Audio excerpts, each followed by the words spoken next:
কথায় আছে না, ঘরের কথা বাইরে কইতে নাই। এই যে ব্যাগটা দেখছেন, এনে 5 কেজি চাল কিনছি, 40 টাকা কেজি। ছোট বাইরে দেখাই না, 5 কেজি চাল কিনছি 40 টাকা কেজি।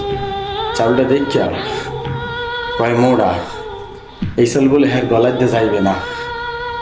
70-75 টাকা কেজি চাল খায়, একদিন শুধু 5 কেজি চাল কিনছি মোড়া, হ্যাঁ গলায় দিয়ে এই চাল যাইবে না। তাই ভাবলাম কষ্টের ফল ভালোই হয়। এত কষ্ট করে মনে করেন 70-75 টাকা কেজি চাল খাওয়াই, একদিন শুধু 5 কেজি চাল কিনছি মোটা চাল, হে ওইটা কইল কি গলা দিয়া যাইবে না। হাই রে, বাপের ঘরে থাকার সময় মোটা চাল ছাড়া ভাত খায় নাই, ঢাকার শহর আইয়া বাইরের ঘরে 80-70 টাকা কেজির চাল খায়, এরপর ওইটা কইল এই মোটা চাল হের গলা দিয়া যাইবে না।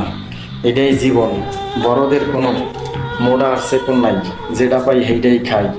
এইটা খাইয়ে আল্লাহর কাছে শুকরিয়া দোয়া করি ভাই, তোরা আজীবন ছোট চাউলই খাইয়া যাইস, সেকন চাউল খাইয়া যাইস। দোয়া করি ভালো থাকিস।